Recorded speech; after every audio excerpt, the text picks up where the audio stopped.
Halo teman-teman, kalian tahu nggak berapa harga tanah kalian? Penasaran nggak sih nilai wajar tanah kalian saat ini berapa? Tapi gimana ya cara menghitung nilai tanah? Tenang saja, kami akan membahasnya di video kali ini, yaitu tutorial pengisian kertas kerja penilaian. Untuk file kertas kerjanya, bisa di-download melalui link yang tertera di description box ya. Selamat mencoba! Baik, langsung saja kita mulai ya teman-teman. Jadi, dalam pengisian KKP ini ada beberapa tahap. Yang pertama adalah tahap persiapan. Nah, di tahap persiapan ini, langkah pertama yang harus teman-teman lakukan adalah mengidentifikasi objek penilaian yang berguna untuk menentukan karakteristik objek penilaian, yaitu dengan mengisikan beberapa indikator terkait lokasi, tanggal penilaian, kepemilikan hak, serta luas tanah.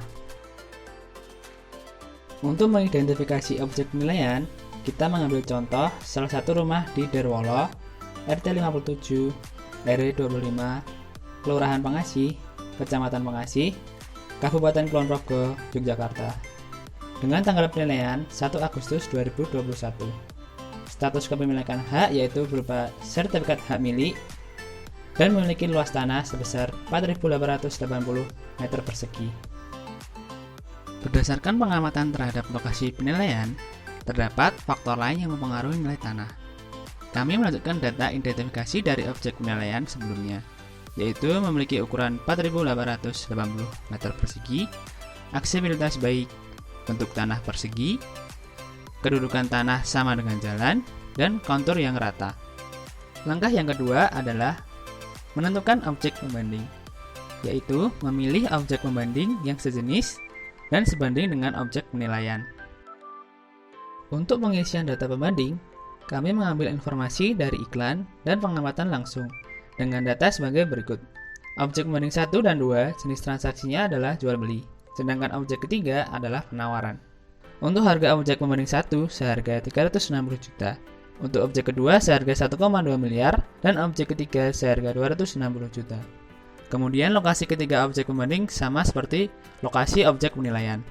Lalu waktu transaksi objek pembanding 1 pada 25 Maret, objek kedua 29 Juni, dan objek ketiga 1 Agustus, dengan ketiganya di tahun yang sama. Kepemilikan hak untuk ketiga objek pembanding sama, yaitu sertifikat hak milik. Ukuran objek pembanding 1 600 meter persegi, objek kedua 1000 meter persegi, dan objek ketiga 304 meter persegi. Aksesibilitas ketiganya baik, kontur rata, kedudukan tanah sama dengan jalan, dan bentuk tanah yang persegi panjang. Langkah ketiga adalah identifikasi bentuk pengembangan tanah. Pengembangan tanah adalah pengembangan yang terbangun di atas tanah, dapat berupa bangunan atau tanaman. Untuk perhitungan nilai pengembangan tanah dilakukan secara terpisah dari perhitungan tanahnya. Dalam contoh ini, semua objek pembanding masih berupa tanah kosong, sehingga kita tidak perlu mengisikan data ke dalam Excel. Nah, teman-teman, setelah tahap persiapan telah kita lalui, selanjutnya adalah tahap perhitungan penyesuaian. Yang pertama adalah penyesuaian jenis transaksi. Dilakukan jika objek pembanding belum berjenis transaksi jual beli. Jadi, jika objek pembanding masih berjenis transaksi selain jual beli, harus dilakukan penyesuaian. Transaksi selain jual beli, contohnya adalah data penawaran, lelang, dan sebagainya. Dari data transaksi yang telah terjadi sebelumnya, data penawaran ke data jual beli, dapat diestimasi besar penyesuaian dari data penawaran menjadi jual beli. Untuk contoh memasukkan data di Excel, seperti yang terdapat pada gambar 5. Dari tabel sebelumnya dapat dicari penyesuaian sebesar minus 18,52%. Didapatkan dari perhitungan rata-rata harga jual beli dibagi dengan rata-rata harga penawaran, lalu dikurangi 100%. Hasil penyesuaian jenis transaksi akan terisi otomatis pada Excel. Sebagai contohnya, pada gambar 6 berikut. Yang kedua adalah penyesuaian waktu. Menyesuaikan tanggal transaksi dari data objek pembanding yang ada dengan tanggal penilaian. Karena tentu saja seiring dengan berjalannya waktu, harga dari tanah atau properti akan meningkat. Salah satu teknik penyesuaian waktu adalah dengan menggunakan data inflasi. Berikut data inflasi Bank Indonesia pada 1 tahun sebelum tanggal penilaian. Setelah mendapatkan data inflasi, dapat langsung memasukkan ke tabel perhitungan untuk mendapatkan harga tanah setelah penyesuaian waktu. Yang ketiga adalah penyesuaian hak atas tanah.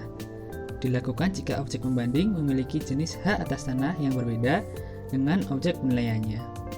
Besar penyesuaiannya adalah sebesar biaya yang harus dikeluarkan untuk mengubah jenis hak atas tanah tersebut agar sama dengan objek pembanding. Yang keempat, penyesuaian fisik. Dilakukan terhadap perbedaan fisik yang ada pada objek pembanding terhadap objek penilaian. Beberapa tahap menentukan nilai setelah penyesuaian fisik. A. Menentukan faktor yang mempengaruhi nilai, yaitu sesuai dengan pengisian data awal, ukuran, aksesibilitas, bentuk tanah, kedudukan tanah, dan kontur. B. Memberikan nilai dari 5 faktor tersebut. 5 sama dengan mutlak lebih penting, 4 sama dengan sangat lebih penting, 3 sama dengan lebih penting, 2 sama dengan cukup penting, dan 1 sama dengan sama penting. Nah, tabel berikut ini menjelaskan perbandingan tingkat kepentingan antar faktor fisik daerah penilaian. Selanjutnya, C. Melakukan pembobotan faktor lokasi dan fisik. Pada tahap ini, pembobotan dilakukan dengan melakukan perhitungan matriks perbandingan berpasangan. Pada tahap ini juga terdapat perhitungan normalisasi dan vektor bobot. Langkah selanjutnya, D. Melakukan perkalian matriks dan vektor.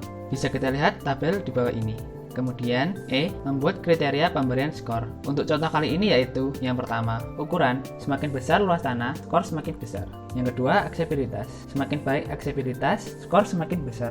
Yang ketiga, bentuk tanah. Semakin bentuknya beraturan, skor semakin besar. Yang keempat, kedudukan tanah. Semakin tinggi dengan jalan, skor semakin besar. Dan yang terakhir, kontur. Semakin rata konturnya, skor semakin besar. Langkah selanjutnya yaitu F. Memberikan skor atas faktor-faktor objek pembanding dan objek penilaian. Pemberian skor ini sesuai dengan kriteria yang telah dijelaskan sebelumnya. Pemberian ini harus dilakukan dengan objektif, agar nilai yang dihasilkan dinilai bagus. Selanjutnya, G. Melakukan perhitungan nilai tanah setelah penyesuaian.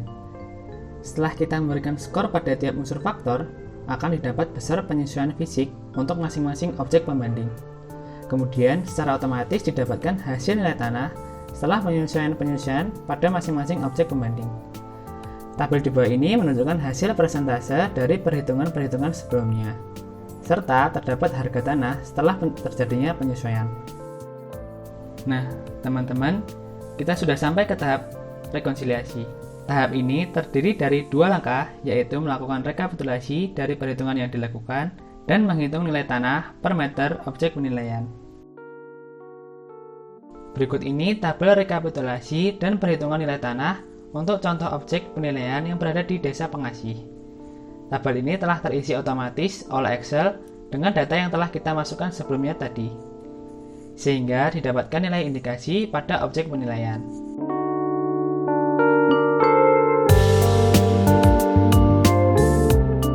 Demikian tutorial pengisian KKP untuk penilaian tanah dari kelompok PBB 3. Oh iya, jangan lupa klik like video ini dan share juga ya ke teman-teman kalian supaya lebih banyak yang tahu nih gimana caranya mengisi kertas kerja penilaian. Terima kasih.